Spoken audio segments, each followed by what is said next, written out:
എല്ലാവർക്കും സലു കിച്ചനിലേക്ക് സ്വാഗതം. ഞാൻ സമീറ.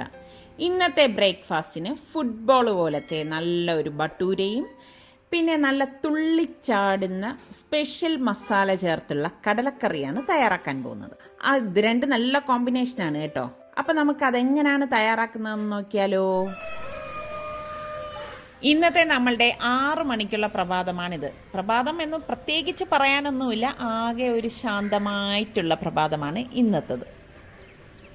നമുക്കിതിലേക്ക് വേണ്ടിയിട്ട് കടല വേണം. കടല ഞാൻ തലേദിവസം തന്നെ വെള്ളത്തിലിട്ട് കുതിർത്തെടുത്ത് വെച്ചിട്ടുണ്ട്.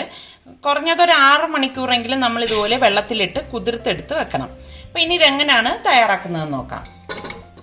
പ്രഷർ കുക്കറിലേക്ക് ഇതുപോലെ കടല നികക്കെയുള്ള വെള്ളം ഒഴിച്ചു കൊടുക്കണം. നമുക്കിതിലേക്ക് പാകത്തിനുള്ള ഉപ്പിട്ടിട്ട് കുക്കർ മൂടി വെയിറ്റ് ഇട്ട് 4 വിസിൽ വരെ ഇത് വേവിച്ചെടുക്കാം. 4 വിസിൽ കേട്ട് കഴിഞ്ഞിട്ട് ഇതിനുള്ളിലെ സ്റ്റീം എല്ലാം പോയ ശേഷം മാത്രമേ നമ്മൾ കുക്കർ ഓപ്പൺ ചെയ്യാവൂ. പിന്നെ ഓരോരുത്തരുടെ കുക്കറിനെ ഡിപ്പെൻഡ് ചെയ്തിരിക്കും കടലയുടെ വേഗ് കേട്ടോ. ഈ സമയം നമുക്ക് ബട്ടൂരയ്ക്ക് മാവ് കുഴച്ചെടുക്കാം.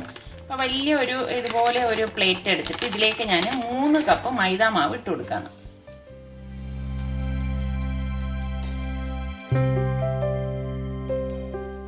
പിന്നെ നമുക്ക് റവ വേണം. വറുത്തതോ വറുക്കാത്തതോ ഏത് വേണമെങ്കിലും എടുത്തു കൊടുക്കാം. ഞാനിവിടെ 1/2 കപ്പ് റവ എടുത്തിട്ടുണ്ട്.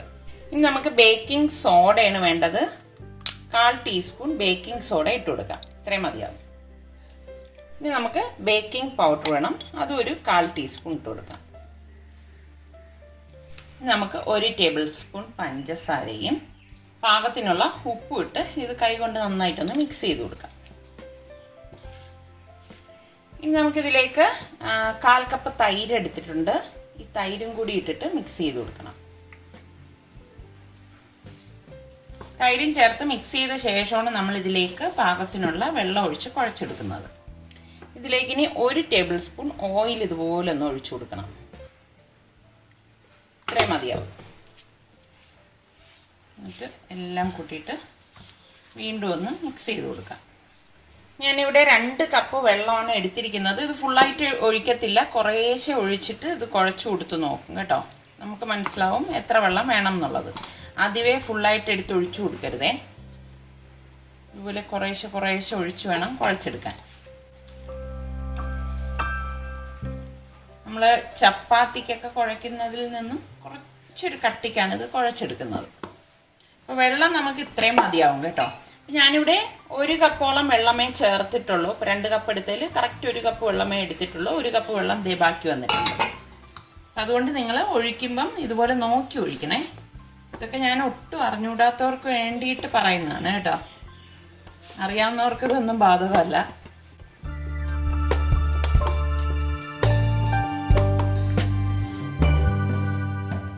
നിങ്ങൾക്ക് ഈ ബട്ടൂരയൊക്കെ ഉണ്ടാക്കുമ്പോൾ അതിൻ്റെ കൂടെ എന്ത് കറിയാണ് ഇഷ്ടം? പനീറാണോ, ചന ബട്ടൂരയാണോ, അതേ ആലു ബട്ടൂരയാണോ ഒന്ന് പറയണേ. എന്താണ് അതിൻ്റെ കൂടെ കഴിക്കാൻ ഇഷ്ടം എന്ന്. എനിക്ക് ചനയാണ് ഇഷ്ടം. നന്നായിട്ടിത് നമുക്കിതുപോലെ ഒന്ന് കുഴച്ചെടുക്കാം. കണ്ടോ, കറക്റ്റ് നമ്മൾ ഈ ഒരളവിന് 1 കപ്പ് വെള്ളമേ ചേർത്തിട്ടുള്ളൂ. പക്ഷെ ഇത് നമ്മൾ കുഴച്ചിട്ട് 1/2 മണിക്കൂർ റെസ്റ്റ് ചെയ്യാൻ വെക്കണം കേട്ടോ. അത് മസ്റ്റാണ്.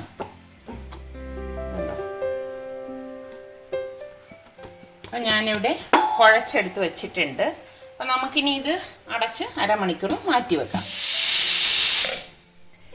അരപ്പിന് വേണ്ടിയിട്ട് ഞാനിവിടെ ഏകദേശം 1 കപ്പ് തേങ്ങ എടുത്തിട്ടുണ്ട്. ഒരു ചെറിയ പീസ് ഇഞ്ചി, ഒരു 8-10 ചെറിയ വെളുത്തുള്ളി അല്ലിയാണ് കേട്ടോ.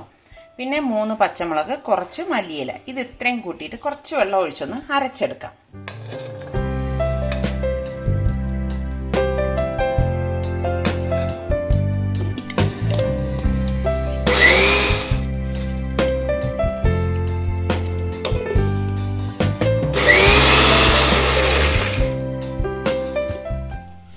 അപ്പോൾ ഇതുണ്ടാക്കാൻ വേണ്ടി ഞാനിവിടെ ഒരു പാൻ അടുപ്പത്തേക്ക് വെച്ചിട്ടുണ്ട്. ഇതിലേക്ക് നമുക്ക് 3 ടേബിൾ സ്പൂൺ ഓയിൽ ഒഴിച്ചു കൊടുക്കാം. ഇതിലേക്ക് ഞാൻ 1 ടീസ്പൂൺ ക്യുമിൻ സീഡ് ഇട്ട് കൊടുക്കണം, അതായത് ചെറിയ ജീരകം. പിന്നെ ഞാനിവിടെ 2 പട്ട, 3 ഏലക്കായ, ഒരു 3-4 ഗ്രാമ്പു, 1/4 ടീസ്പൂൺ കുരുമുളക്, മുഴുവനുള്ള കുരുമുളക് എടുത്തിട്ടുണ്ട്. ഇത് ഇത്ര ഇതിലേക്ക് ഇട്ട് കൊടുക്കാം. 2 വറ്റൽ മുളകും കൂടി ഇട്ട് കൊടുക്കണം. ഞാനിവിടെ 3 സവാള ചെയ്തെടുത്തിട്ടുണ്ട്. ഈ സവാള ഇതിലേക്ക് ഇട്ടിട്ട് വഴറ്റി കൊടുക്കാം.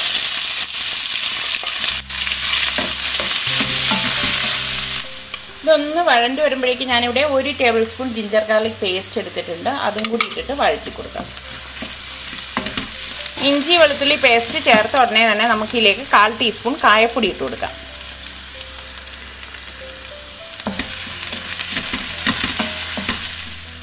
ഉള്ളി ഇവിടെ വഴണ്ട് വന്നിട്ടുണ്ട്. അപ്പം നമുക്കിനി ഞാനിവിടെ ഒരു ടൊമാറ്റോ ചോപ്പ് ചെയ്തെടുത്തിട്ടുണ്ട്. ഈ ടൊമാറ്റോ ഇട്ടിട്ട് വഴറ്റി കൊടുക്കാം. നമ്മുടെ തക്കാളി ഇതുപോലെ വഴണ്ട് വന്നിട്ടുണ്ട്. ഇനി നമുക്കിതിലേക്ക് പൊടികൾ ഇട്ട് കൊടുക്കാം. ഞാനിവിടെ 2.5 ടേബിൾ സ്പൂൺ കാശ്മീരി ചില്ലി പൗഡറും 1.5 ടീസ്പൂൺ മഞ്ഞൾപ്പൊടിയും പാകത്തിനുള്ള ഉപ്പും ഇട്ട് വഴറ്റി കൊടുക്കാം.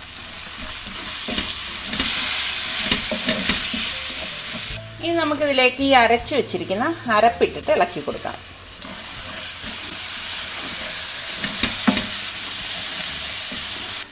ഇതുപോലെ മിക്സ് ചെയ്ത ശേഷം നമുക്കിതിലേക്ക് 1 ടീസ്പൂൺ ഗരം മസാല പൊടിയും 1 ടീസ്പൂൺ ആംചൂർ പൗഡർ, അതായത് ഡ്രൈ മാംഗോ പൗഡറില്ലേ, അതിട്ട് കൊടുക്കാം. 1 ടീസ്പൂൺ മതി കേട്ടോ.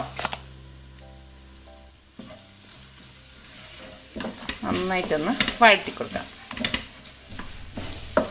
ഇനി ഞാനിതിലേക്ക് നമ്മൾ ഈ ഡ്രെയിൻ ചെയ്ത് വെച്ചിരിക്കുന്ന കടല ഇട്ട് കൊടുക്കാം. കടലയിട്ട് മിക്സ് ചെയ്ത ശേഷമാണ് നമ്മളിനി വെള്ളം ചേർക്കുന്നത് കേട്ടോ. ഞാൻ മിക്സിയുടെ ജാറിലേക്ക് കുറച്ച് വെള്ളം എടുത്തിട്ടുണ്ടായിരുന്നു. ആദ്യം അത് ഒഴിച്ചു കൊടുക്കാം. ഫ്ലെയിം ഒന്ന് കൂട്ടി കൊടുക്കാം. നമ്മൾ പൊടികൾ ചേർത്തപ്പോഴേക്ക് ഞാൻ ഫ്ലെയിം ഒന്ന് കുറച്ച് വെച്ചിട്ടുണ്ടായിരുന്നു കേട്ടോ. ഇനി ഇതിലേക്ക് ഈ കടല വേവിച്ച വെള്ളം ഉണ്ടല്ലോ, അത് ഡ്രെയിൻ ചെയ്തതെന്ന് ഞാൻ മാറ്റി വെച്ചിട്ടുണ്ടായിരുന്നു. അത് ഇതുപോലെ ഒഴിച്ചു കൊടുക്കാം. പാകത്തിന് ഒഴിച്ചു കൊടുത്താൽ മതി. നിങ്ങൾക്ക് എത്രയാണോ തിക്നെസ് വേണ്ടത് അതിനനുസരിച്ച് ഒഴിച്ചു കൊടുക്കുക.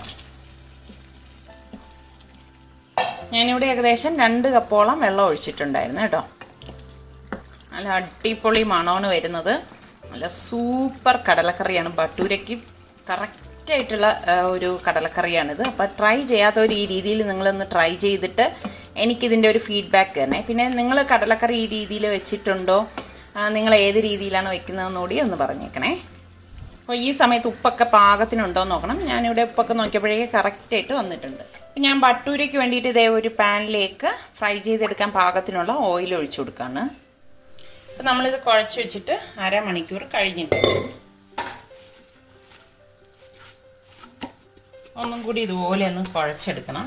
അതിന് ശേഷം നമുക്ക് ചെറുതാണെങ്കിൽ ചെറുത്, വലുതാണെങ്കിൽ വലുത്, നിങ്ങൾക്ക് ഇഷ്ടമുള്ള സൈസിൽ നമുക്കിത് പരത്തിയെടുക്കാം. ഇതുപോലെ ഉരുട്ടിയെടുത്തിട്ട് പരത്തിയെടുത്തിട്ട് നമുക്ക് ഫ്രൈ ചെയ്തെടുക്കാം.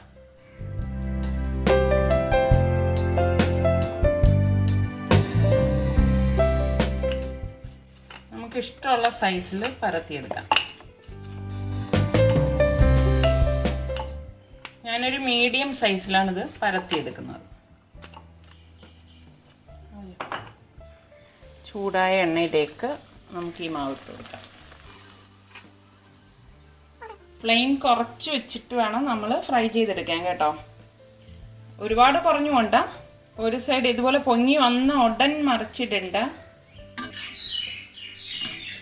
ഇനി നമുക്കിത് മറിച്ചിട്ട് കൊടുക്കാം.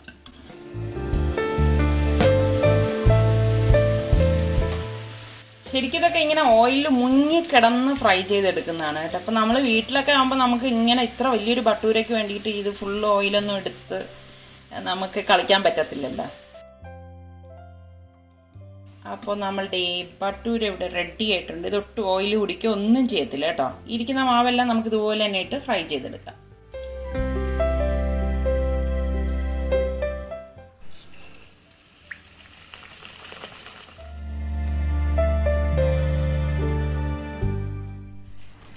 അപ്പോൾ അതേ നമ്മളുടെ ചന മസാലക്കറി ഇവിടെ റെഡി ആയിട്ടുണ്ട്. ഇനി കുറച്ച് മല്ലിയിലേക്ക് ഗാർണിഷ് ചെയ്യാം.